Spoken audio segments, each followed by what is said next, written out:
வணக்கம். மாலை முரசு செய்திகளை விரிவாக பார்ப்பதற்கு முன் தலைப்புச் செய்திகளை பார்க்கலாம். தென்கிழக்கு அரபிக்கடல் பகுதிகளில் மே 2ஆம் வாரத்தில் குறைந்த காற்றழுத்த தாழ்வு பகுதி உருவாக வாய்ப்பு. தென்மேற்கு பருவமழை இந்த ஆண்டு முன்கூட்டியே தொடங்க வாய்ப்புள்ளதாகவும் இந்திய வானிலை ஆய்வு மையம் தகவல்.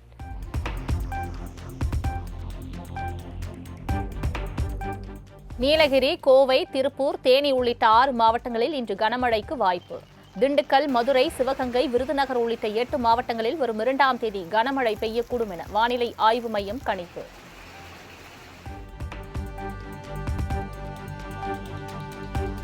சுட்டெரிக்கும் கோடை வெயிலுக்கு மத்தியில் தமிழகத்தின் பல்வேறு பகுதிகளில் பரவலாக பெய்த மழை. வெப்பம் தணிந்து குளிர்ச்சியான சூழல் நிலவியதால் பொதுமக்கள் மகிழ்ச்சி.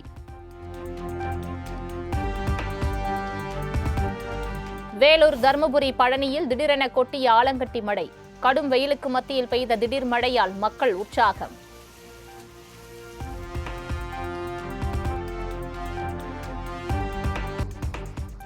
பழனியில் சுமார் 3 மணி நேரத்திற்கு மேல் சூறாவளி காற்றுடன் கொட்டி தீர்த்த கனமழை. பழனி மலைக்கோயில் படிக்கட்டுகளில் அருவி போல் கொட்டிய மழைநீர்.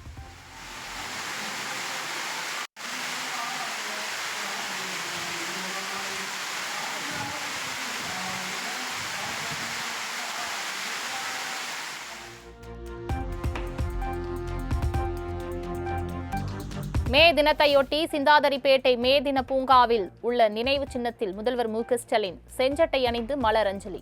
திமுக நிர்வாகிகள், தோமுக பேரவை இணைப்புச் சங்க நிர்வாகிகள், தொழிலாளர்கள் உள்ளிட்டோர் பங்கேற்பு.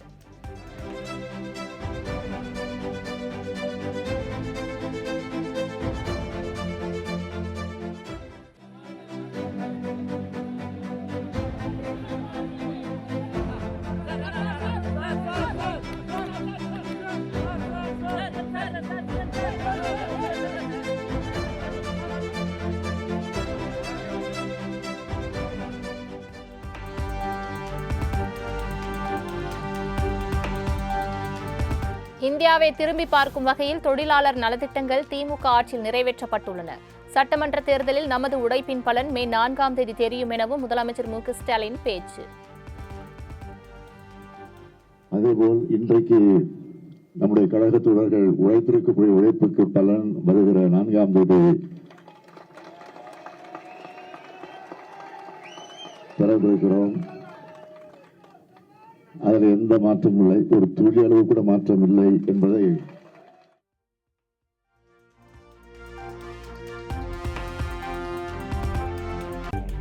காஞ்சிபுரம் அஷ்டபூஜ பெருமாள் கோவிலில் சித்திரை பிரம்மோற்சவ விழா கொடியேற்றத்துடன் தொடக்கம். ஏராளமான பக்தர்கள் கோவிந்தா கோவிந்தா என பக்தி முழக்கம் எழுப்பி சுவாமி தரிசனம்.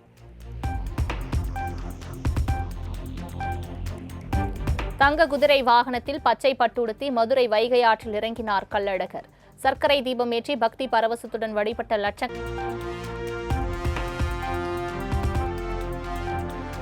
மதுரை வைகை ஆற்றில் கள்ளழகர் இறங்கிய போது விண்ணதிர கோவிந்தா கோவிந்தா என பக்தி முழக்கம் எழுப்பிய பக்தர்கள். வைகை ஆற்றில் கரை புரண்ட மக்களின் உற்சாகம்.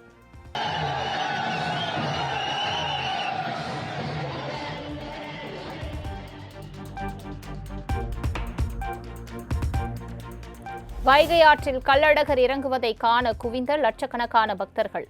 அழகர் மீது தண்ணீரை பீச்சடித்து பொதுமக்கள் உற்சாகம்.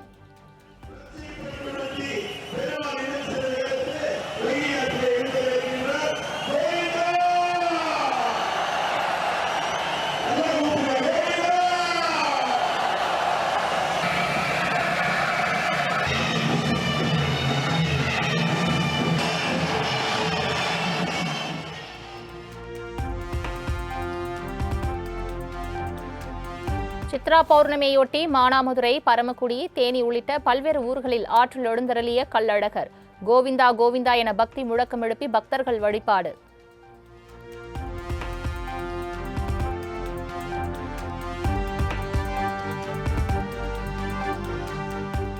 கிரிவலம் முடித்துக்கொண்டு திருவண்ணாமலை ரயில் நிலையத்தில் அதிக அளவில் குவிந்த பக்தர்கள். ரயில் வந்தவுடன் ஒருவரை ஒருவர் முண்டியடித்துக் கொண்டு ஏறியதால் பரபரப்பு.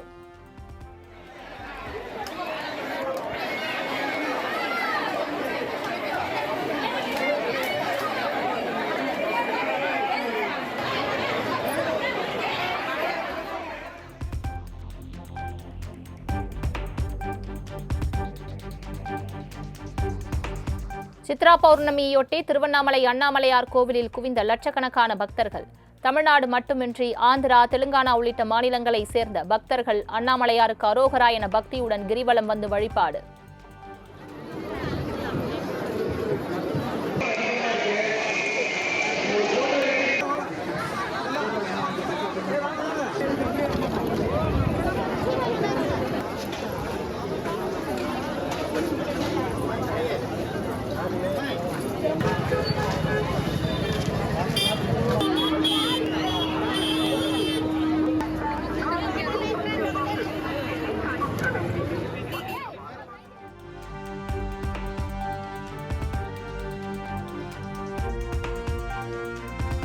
$19 கிலோ எடை கொண்ட வணிக பயன்பாட்டிற்கான சமையல் எரிவாயு சிலிண்டர் விலை $993 உயர்வு. சென்னையில் வணிக சிலிண்டர் 3237க்கு விற்பனையாவதால் தேநீர் உள்ளிட்ட உணவுப் பொருட்களின் மேலும் விலை உயரும் என அபாயம்.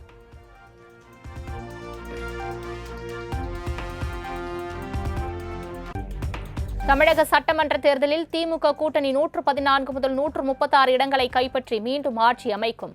36 முதல் 42% வரை திமுக கூட்டணி வாக்குகளை பெறும் என டுடேஸ் சாணக்கியா கருத்து கணிப்பு.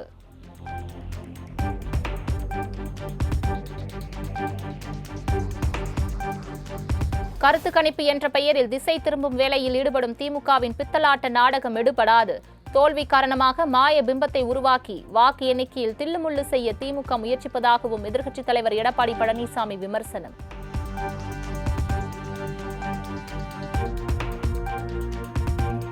அனைத்து கருத்து கணிப்புகளையும் உடைத்தெறிந்து அதிமுக தனி பெரும்பான்மையுடன் ஆட்சி அமைப்பது உறுதி. கருத்து கணிப்புகளை கண்டு தொண்டர்கள் கலங்க தேவையில்லை என்றும் அதிமுக பொதுச் செயலாளர் எடப்பாடி பழனிசாமி அறிக்கை.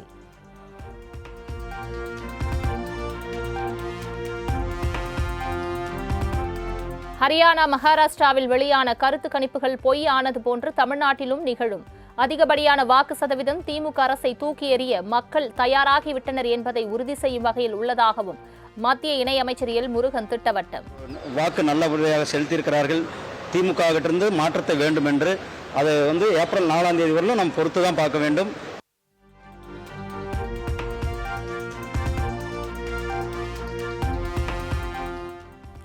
அனைத்து மாவட்ட தேர்தல் அதிகாரிகளுடன் தலைமை தேர்தல் அதிகாரி அர்ச்சனா பட்நாயக் தலைமையில் முக்கிய ஆலோசனை. மே 4 வாக்கு எண்ணிக்கை நடைபெறவுள்ள நிலையில் ஏற்பாடுகள் குறித்து கலந்துரையாடல்.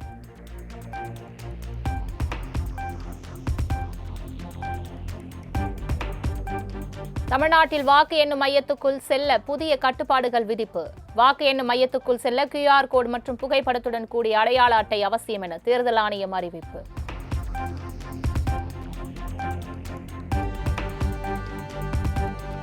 அங்கீகரிக்கப்பட்ட அரசியல் கட்சி பிரமுகர்களுடன் தேர்தல் நடத்தும் அலுவலர் குமரகுருபரன் ஆலோசனை. வரும் 4ஆம் தேதி வாக்கு எண்ணிக்கையின் போது பின்பற்ற வேண்டிய நடைமுறைகள் குறித்து விளக்கம்.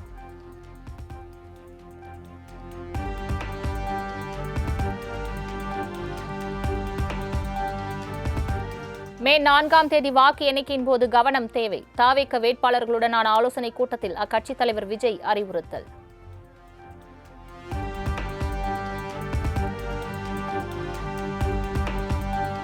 (2026) சட்டமன்ற தேர்தலில் வெற்றி பெற்றவுடன் வேறெங்கும் செல்லாதீர்கள். வெற்றி பெற்றவுடன் பனையூர் அலுவலகத்துக்கு வந்துவிட வேண்டும் என தாவேக வேட்பாளர்களுக்கு விஜய் அறிவுறுத்தல்.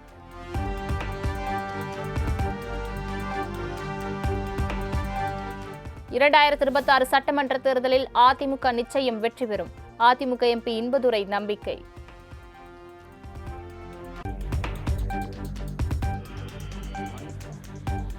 ஒரு கற்பனை கோட்டை, கிரவுண்ட் ரியாலிட்டி வேற. ஆட்சி மாற்றம் வேண்டும் என்று மக்கள் நினைக்கிறார்கள். அப்ப நல்லாட்சி வேணுங்கிறதுக்கு தான் இந்த ஆட்சி வேணாம்னு நினைக்கிறாங்க. அப்ப நல்லாட்சியை யார் தந்தா அப்படின்னா ஏற்கனவே இருக்க எடப்பாடியார் தந்திருக்காருங்கிறதுனால தான் அதிமுக வெற்றி பெறும் சொல்றோம். நீங்க சொல்ற கட்சி தற்போது களத்திற்கு வந்திருக்கிறது. அவர்கள் சில இடங்களில் அவர்களுக்கு வாக்குகள் கிடைத்திருக்கலாம். ஆனா அந்த வாக்குகள் சீட்டா கன்வெர்ட் ஆகுமா அப்படின்னா இல்லை. எனவே அதிமுக ஆட்சி அமைக்க எடப்பாடியார் தான் முதலமைச்சர். அதுல எந்த சந்தேகமும் யாருக்கும் கிடையாது.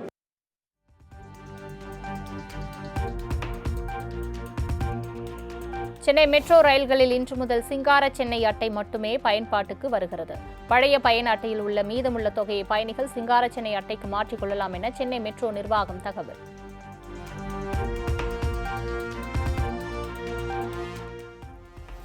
சென்னை உயர்நீதிமன்றம் மற்றும் மதுரை அமர்வுக்கு இன்று முதல் மே 31ஆம் தேதி வரை கோடை விடுமுறை.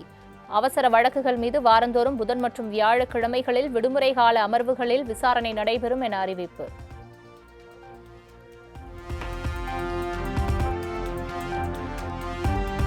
பிரான்ஸ், இத்தாலி, குரோஷியா உள்ளிட்ட ஐரோப்பிய நாடுகளுக்கு வரும் 15 முதல் 20ஆம் தேதி வரை பிரதமர் மோடி சுற்றுப்பயணம்.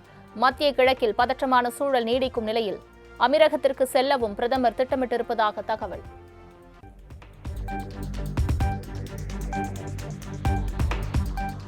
மேற்கு வங்க மாநிலத்தில் பாஜக கூட்டணி ஆட்சி அமைக்கும் என தேர்தலுக்கு பிந்தைய கருத்து கணிப்பில் தகவல்கள் வெளியாவதன் எதிரொலி. கருத்து கணிப்புகள் பாஜகவின் சுற்றறிக்கை என்றும் 2026 தேர்தலில் 226 தொகுதிகளுக்கு மேல் திரிணாமுல் காங்கிரஸ் வெற்றி பெறும் என்றும் மம்தா பானர்ஜி ஆவேசம்.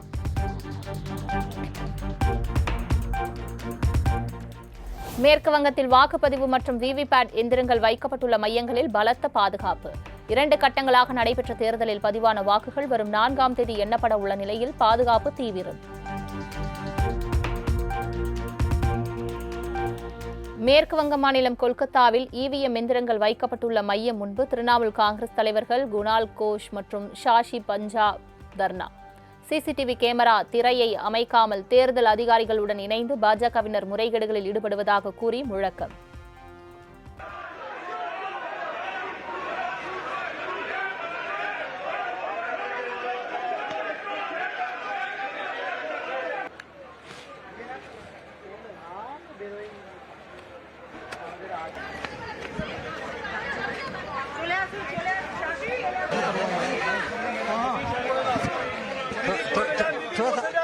थोड़ा सा आगे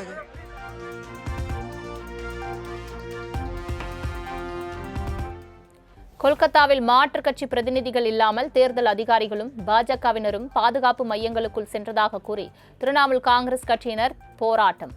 நூற்றுக்கணக்கானோர் ஒன்று திரண்டதால் போலீசார் மற்றும் மத்திய பாதுகாப்பு குவிப்பு.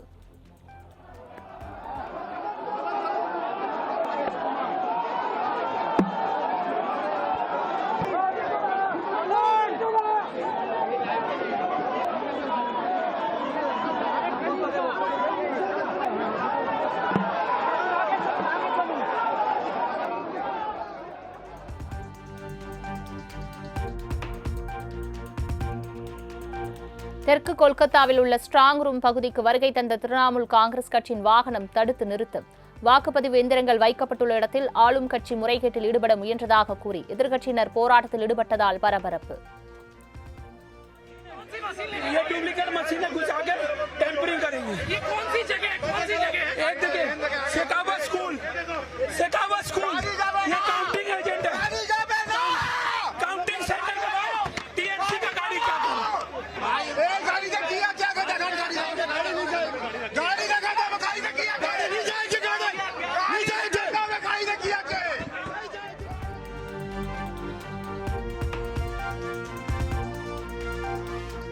பரபரப்புக்கு உள்ளான பவானிபூர் ஸ்ட்ராங் ரூம் வளாகத்திற்கு நல்ல இரவில் வருகை தந்த முதலமைச்சர் மம்தா பானர்ஜி வாக்குகளை திருட முயற்சி நடப்பதாக குற்றம் சாட்டிய மம்தா, இது எங்களுக்கு வாழ்வா சாவா போராட்டம் என்றும் ஆவேசம்.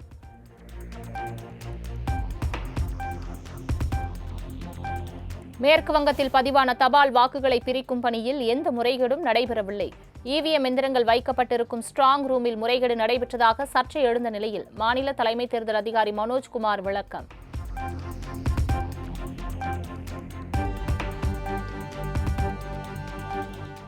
தொகுதி மறுவரையறை மற்றும் மகளிர் இடஒதுக்கீடு மசோதாவுக்கு எதிராக நாடாளுமன்றத்தில் எதிர்க்கட்சிகள் வாக்களித்த விவகாரம்.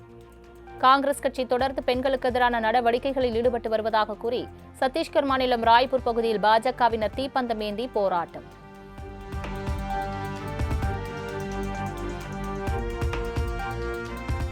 இந்தியா, இத்தாலி நாடுகள் கூட்டாக ராணுவ தளவாடங்களை தயாரிப்பது குறித்த புதிய ஒப்பந்தம். டெல்லியில் நடைபெற்ற நிகழ்ச்சியில் இத்தாலி பாதுகாப்புத்துறை அமைச்சர் குயிடோ கிறிஸ்டோ மத்திய அமைச்சர் ராஜ்நாத் சிங் இடையே கையெழுத்து.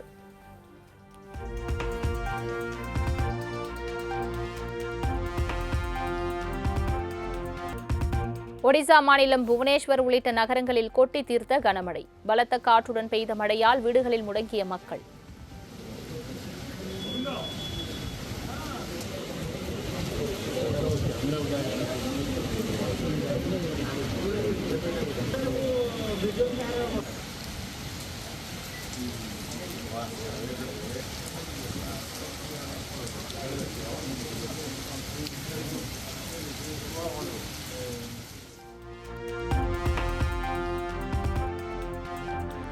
குஜராத் மாநிலம் சூரத் நகரில் உள்ள வனவிலங்கு பூங்காவில் குவிந்த சுற்றுலா பயணிகள் நீர்நாய், மான், வெள்ளை மயில், சிங்கம், புலி உள்ளிட்ட விலங்குகளை உற்சாகத்துடன் கண்டு ரசித்த மக்கள்.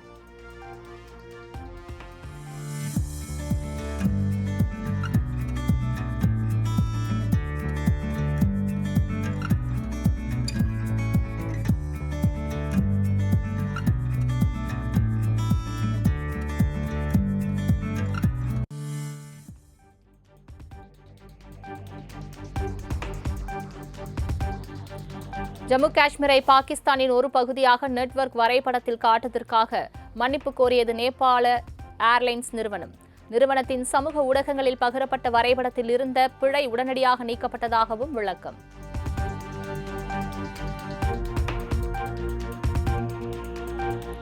சுமார் $14 மில்லியன் மதிப்பிலான 650க்கும் மேற்பட்ட மிகவும் பழமையான பொருட்களை இந்தியாவிடம் திருப்பி அளித்தது அமெரிக்கா. இரு நாடுகளிடையிலான கலாச்சார ஒப்பந்தத்தின்படி விநாயகர், புத்தர் சிலை உள்ளிட்ட கலைப் பொருட்கள் ஒப்படைப்பு.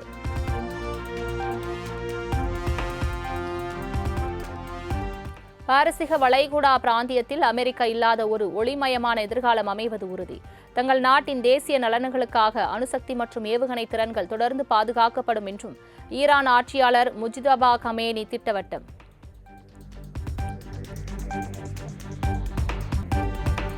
ஈரானின் ஓர்முஸ் நீரிணையை கபளீகரம் செய்யும் வகையில் தனது பெயருடன் கூடிய வரைபடத்தை வெளியிட்டார் அதிபர் ட்ரம்ப். சர்வதேச விவகாரங்களில் தனது தலையீட்டை உறுதி செய்யும் வகையில் ட்ரம்ப் வெளியிட்டு வரும் புகைப்படங்கள் மற்றும் ஏஐ வரைபடத்திற்கு பல்வேறு தரப்பினரும் எதிர்ப்பு. ஈரானுடனான போர் இனியும் தொடர்ந்தால் மேற்கு ஆசியாவுக்கு மட்டுமல்ல உலக நாடுகளும் மிக மோசமான விளைவுகளை சந்திக்க நேரிடும். ராணுவ நடவடிக்கைகளை மறுபரிசீலனை செய்ய வேண்டும் என்றும் அதிபர் ட்ரம்புக்கு ரஷ்ய அதிபர் புதின் வலியுறுத்தல்.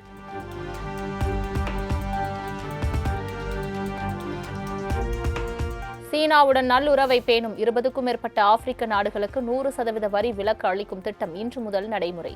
பொருளாதாரத்தில் பின்தங்கிய நாடுகளின் நலனுக்கான இந்த சலுகை அடுத்த 2 ஆண்டுகள் வரை தொடரும் என்றும் அறிவிப்பு.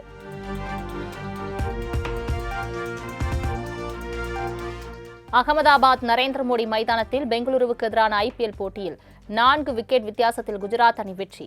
முதலில் விளையாடிய பெங்களூரு 155 ரன்கள் மட்டுமே எடுத்த நிலையில் 15.5 ஓவர்களில் இலக்கை எட்டி குஜராத் அணி அசத்தல் வெற்றி.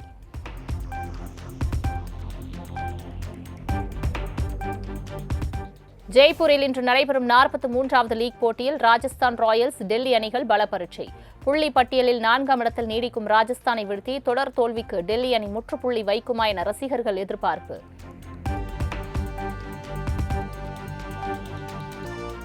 சென்னையில் ஆபரண தங்கத்தின் விலை சவரன் $400 குறைவு. தங்கம் கிராமுக்கு $50 குறைந்து $14,050க்கும், ஒரு சவரன் $1,12,400 விற்பனை.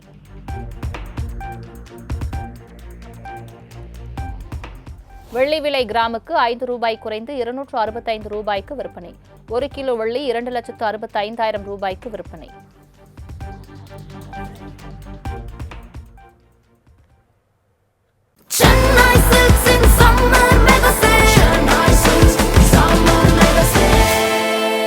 The Chennai Silks in Mega Summer Sale.